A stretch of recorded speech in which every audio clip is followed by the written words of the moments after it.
while I was doing the 2.5 and 2.6 stories on stream, many of us was theorizing that something was off about Angert because of his suspicious behavior. However, I don't think he will be actually evil, and here I'll explain to you why. I'll also talk about my thoughts about Wilhelm again and touch quickly on some other theories I've already mentioned on my previous theories videos as well, but I just wanted to add some supporting evidence today because now we all watched the 2.8 trailer, which gave us lots of new clues. If you need a refresher of the story, I already have a lore recap of all of the updates that came out this year, with exception of 2.5 because somehow I accidentally skipped 2.5 from my lore recaps. I didn't notice. I don't know why I did that. For some reason, the 2.5 is not there, but I'll do a new lore recap after 2.8 is out with a full Itzland recap instead, like a shorter version. So I'll start by saying that I will absolutely love if Angert is truly evil. I'm gonna lose my mind. One of my biggest complaints you may have already heard in other videos is that I believe Nikki's journey has been too smooth and too easy. She needs a challenge, a betrayal, something. And I think that in 2.8 she will have one. But I don't think Angert will betray Nikki. I think it's going to be Wilhelm. First of all, let's talk about the things that make Angert trustworthy.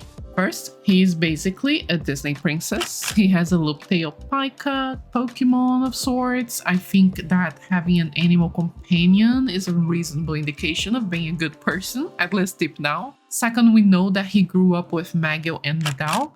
Sure, Medal turned evil due to Mothis, who could have gotten their hands on Angert, and that would be an amazing twist because that would make Magil's life even more tragic. However, Angert truly seems to like Magil. He only talks about Magil all the time. He brought the locket back for no reason, and he's always hanging around Magil even though he has no reason to do that. Not to mention Magil himself trusts Angert, and Magil isn't dumb.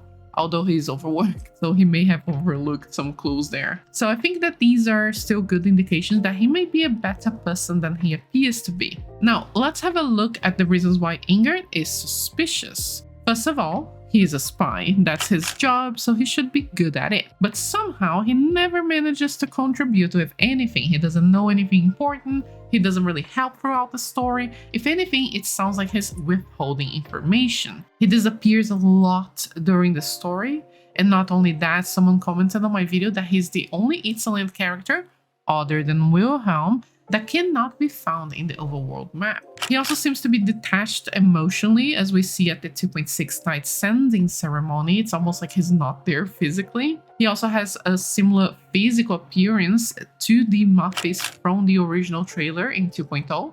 When 2.5 starts, we find a broken Riftman, and it's told to us that Medal was behind everything, but she did have help from the cloaked people at Lumaville and Frasum. What if Angert, who suspiciously appeared right after and also told everyone to leave, was actually the one who broke the Riftman in the first place and was there to ensure that the plan would progress? Also, he always calls Nikki Saintass no matter what. What if he knows that Saintass is in there? From the 2.8 trailer, we learned that he knows about the Mark of the Cycle somehow. So perhaps he knows about the Saintass too. Which would be really weird because she never told that to anyone. Lastly, something I noticed that could be a coincidence, so full delulu here, every time there was a soul tide flare up, Angert was never affected, almost like he has no soul rift yet despite his age.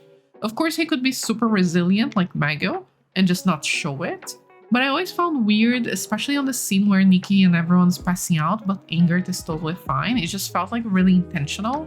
There is only one scene in 2.6 where we see him affected by a soul rift in the sense that he's like laying on the floor.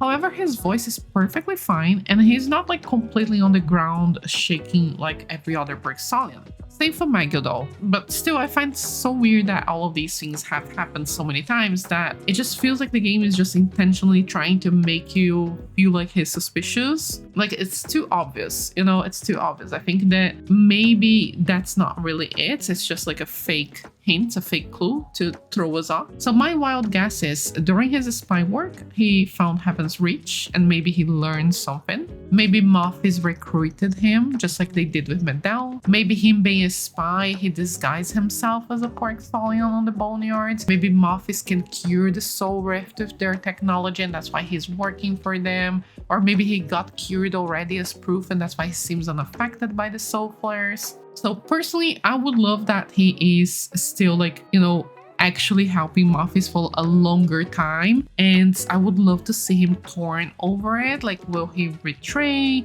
Maybe he betrays and then he regrets it, and then he redeems himself with some action. You know, the cliche spy story, like loses everyone trusts and then realizes that that's who he really cared about, and then he works hard to earn that trust back. I would love to see a story like that happening. That would be so entertaining. And in the end, I don't think he will finish the story being like a proper evil villain. I really don't think that the developers are going to do this, especially after Giovanni. We thought he was nice and then he was evil and then he was nice again. And that's pretty fun, to be fair. Not to mention that Nikki's story is about repetitions and loops, so that would be a great way to tie in with Wishfield's story, having another character that seems okay but then isn't, but then it's okay again. You know, it just keeps coming back and forth. And also about Giovanni, it was actually basically not hinted on at all, and that's why I think that there is more supporting evidence for Wilhelm to be a bigger betrayal. So overall, I would love if Angert is truly evil. Really would love that. If they do that, I'll be so happy and surprised. But I'm not confident that he will. And if he is, in either case, they will need to explain his connection to Moffies, because right now it's kind of like out of nowhere, especially considering that he grew up with Maggie. Anyways, now let's talk about Wilhelm and why I think she is suspicious even more than Angert.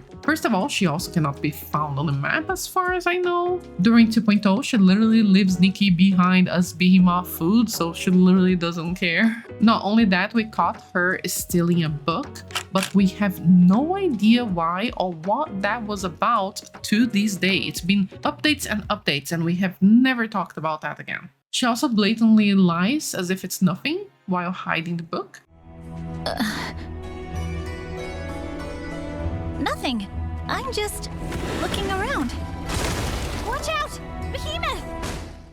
She's also very obsessed with Heaven's Reach for some reason that we don't know yet, and I find suspicious that the game keeps hinting at these in such obvious ways, but also not explaining it after so many chapters. And in the 2.8 trailer, we hear Wilhelm saying, "Oh, we should part ways now." In the way that it's phrased, it sounds like it's a bittersweet thing, but her face has a weird smile. I don't know, there's something off about this scene, but also her mouth is not really moving, so these two scenes are mismatched. And I think that that's suspicious on its own. Like, why did they mismatch the scenes here? Like, they are trying to give a fake clue again.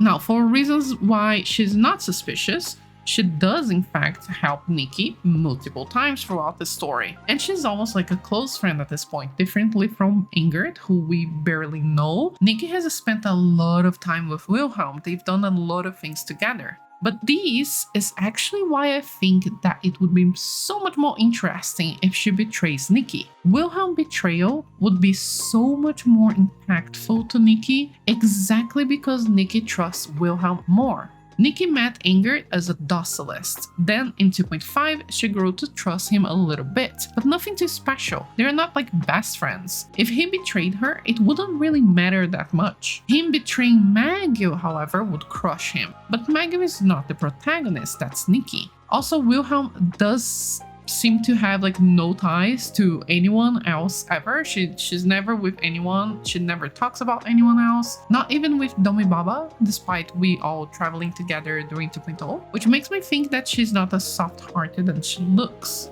And my final clues here are also from the 2.8 trailer. There we can hear someone yelling. He's nothing more than a criminal, a traitor against our kind. Her who? And I think that's Wilhelm. She flies on a bird, like she's prepared to go to Heaven's Reach all her life. She looks like an adventurer, like she's a little bit more tough than others. She was ready to hurt Nikki as a Saint Tass in 2.0 when they first met. What if Wilhelm is connected to the Titans or a descendant of the Titan King, or Mophis in some way that we haven't found out yet? Meanwhile, we see Angert pushing Nikki on the trailer, but he also jumps right after her. So it's not like can't be that bad, right? It feels like the trailer is trying really hard to make Angert look super sus, while Wilhelm, who we know nothing about to this day in this chapter, she should have more, attention, more of the spotlight, but she barely shows up in the trailer at all. It's really weird, really sus. Now, for some other random thoughts about other things that I noticed in the trailer. First of all, there is a weird blue elevator with a cog and a person in there that seems to be cloaked. We also see cultists talking about the Titan King fondly, which, to be honest, confused me because I imagine that's a flashback because the Titan King is dead right now, but unless these are souls who couldn't reincarnate, maybe they're talking about the Titan King and they are like just dead titans, maybe because of the Mophis, I'm not sure about that. Overall, I think that we have too many questions right now that they need to answer in just one chapter, which worries me a little bit, but I'm still hoping for the best because I'm so excited about the updates. We need to learn about the exact timeline because so far it's very confusing. We know that Nikki has met Akaros over 1,000 years ago. And then centuries after, he was dying and then he left the task of ferrying souls with the dragons. But then 1,000 years ago, a group of Parxolians run away to Heaven's Reach somehow. But Parxolians only exist after dragons were extinct because the Parxolians are the merge between dragons and people. So, it's hard to tell exactly. The Titans and the cultists should also have been extinct by then. So how did Mophis survive? I personally think that Mophis is a bigger organization spread across the world connected to the Abyss. And I also think that potentially connected to the Church of Observers. It's also really weird that the Griffin has a Church of Observers eye on it, on the statues and also on the ability of the Griffin. Also, we need to learn why the city was domed in the first place. Was it Mophis trying to prevent Titan King from reincarnating so they don't lose the mark of the cycle health that they have? Or maybe Titans sealed themselves to protect the world? Like maybe they knew that Mophis was there or that the Abyss was there. Maybe there was like an actual inner conflict, like in the Daughter of the Kingdom story. Although the Daughter of the Kingdom could have been just a fairy tale book inside the Titan society, maybe that was just like a little fake story since she's just an outfit lore, but I'm not sure. I'm still hoping that we'll see something about her in the next update, but the trailer didn't have anything like that, so I'm not confident. And maybe they barricaded themselves to protect themselves from the Veil Fall, but then how did they get extinct if they were protected? It doesn't make sense. They need to explain all of that. In any case, we also need to learn why the Titan King hasn't reincarnated yet. If the Boneyard and the Tide Soul is right next to them, like why hasn't her soul just got buried, Why Mophis is even doing all of this? Like if they really are a bigger Abyss organization, will we potentially chase them across multiple nations starting now in 3.0 maybe? And also, how the heck do they go in and out of Heaven's Reach?